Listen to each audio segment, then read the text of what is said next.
Imaginez un roman si puissant qu'il a littéralement secoué tout le Japon du 19e siècle. Une histoire qui a laissé une véritable cicatrice sur une nation en pleine mutation. Aujourd'hui, on plonge dans Konjiki Yasha, ou le démon doré. Dès le départ, l'histoire nous balance une question. Une question aussi simple que brutale. Un dilemme qui, au fond, ne vieillit jamais. S'il fallait vraiment choisir, on prendrait quoi? L'amour ou bien l'argent? C'est ce choix terrible qui est au cœur de tout. Alors, il faut bien comprendre que Konjiki Yasha, c'était pas juste un roman. Non, c'était un phénomène national. Les chapitres étaient publiés au fur et à mesure dans les journaux et ça tenait tout le pays en haleine. Mais le truc, c'est que l'histoire de ce livre est elle-même une tragédie. Son auteur est mort avant d'avoir pu écrire la fin, laissant des millions de lecteurs face à un vide, un suspens qui, paradoxalement, a peut-être cimenté sa légende pour toujours. Pour vraiment saisir la puissance de cette œuvre, il faut qu'on fasse un petit voyage dans le temps. Allez, direction le Japon de la fin du 19e siècle. C'est une période de chaos, mais aussi d'une énergie folle, où une nation entière bascule de manière vertigineuse vers la modernité. En quelques décennies à peine, le Japon est propulsé d'une société féodale, celle des samouraïs, à une ère de modernisation complètement frénétique. Essayez d'imaginer le choc. Tout d'un coup, l'odeur de la vapeur remplace celle de l'encens, le bruit des locomotives couvre le silence des temples. Cette transformation, elle n'est pas que matérielle, elle fracture l'âme même de la nation. Et c'est là qu'on touche au point crucial, un choc de valeurs, mais un choc titanesque. D'un côté, on a le Bushido, l'honneur, le devoir, la voix du guerrier, et de l'autre, un tout nouveau credo importé d'Occident, le mammonisme, la croyance froide, brutale, que l'argent est le seul, l'unique vrai pouvoir. Le roman se passe précisément sur cette ligne de faille. Et l'homme qui a su capturer ce conflit, c'est lui, Ozaki Koyo. Il faut savoir que c'était plus qu'un écrivain, c'était une vraie rockstar littéraire de son époque. Son style était musical, presque envoûtant, et le public attendait chaque nouveau chapitre avec une impatience folle. Sa mort tragique à seulement 35 ans n'a fait que sceller sa légende, et celle de son chef-d'œuvre inachevé. Bon, maintenant, entrons dans l'intrigue. On va parler du choix, le choix qui va absolument tout détruire. Voici nos personnages, dont les vies sont sur le point de voler en éclats. Au début, tout semble parfait, presque idyllique. On a Asama Kanichi, un étudiant orphelin mais très brillant, et sa fiancée, la belle Omiya. Ils sont profondément amoureux, un vrai couple modèle pour ce nouveau Japon qui se veut moderne. Mais bien sûr, ce bonheur est fragile. Un riche héritier débarque et agite sous les yeux d'Omiya le symbole ultime du luxe, une énorme bague en diamant.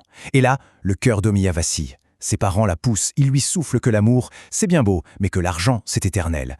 Et elle prend la décision qui va détruire 2 vies. Elle choisit l'argent.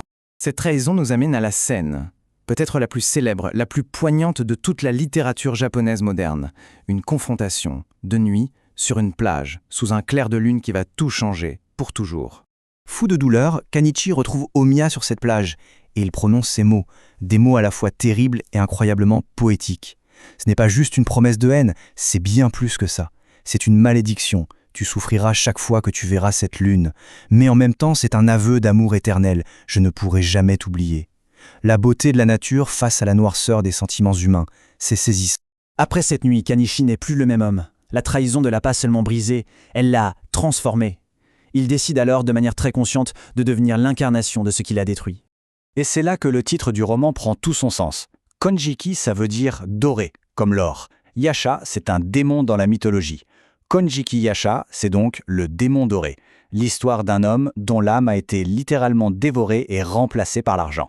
Pour se venger de ce monde qui ne jure que par l'argent, Kanichi décide de devenir lui-même un monstre d'argent. Il choisit le métier d'usurier, une profession qu'il méprisait au plus haut point, et il devient un prêteur impitoyable, froid, calculateur. Sa nouvelle philosophie est aussi claire que terrifiante. C'est en quelque sorte l'acte de décès de l'étudiant idéaliste qu'il était. Pour lui, toutes les valeurs humaines sont des illusions. Seul le pouvoir froid, tangible de l'argent est réel. Et c'est là que l'histoire prend une tournure encore plus fascinante. Comme je le disais, la mort de l'auteur a laissé le roman en suspens. Et ça a transformé cette histoire en une question éternelle. Dans les derniers chapitres qui ont été écrits, on voit Omiya, devenue riche, oui, mais complètement misérable. Elle réalise l'ampleur de son erreur. Elle a troqué le vrai bijou contre une simple pierre brillante. Elle essaie de se faire pardonner, elle lui écrit, mais Kanichi, muré dans sa haine, déchire ses lettres sans même les ouvrir. Et l'histoire s'arrête là, net. Leur destin est gelé pour l'éternité dans cet état de regret et de vengeance. Ce manque de conclusion, c'est peut-être la plus grande force du roman, finalement. Il n'offre aucune réponse facile, il ne dit pas qui a eu raison ou qui a eu tort. Au lieu de ça, il nous passe le relais, il nous transmet la question, il nous force à nous demander. Et maintenant, que ferions-nous à leur place? Qu'est-ce qui compte vraiment? Plus d'un siècle plus tard, la douleur de Kanichi et le regret d'Omiya continuent de nous hanter.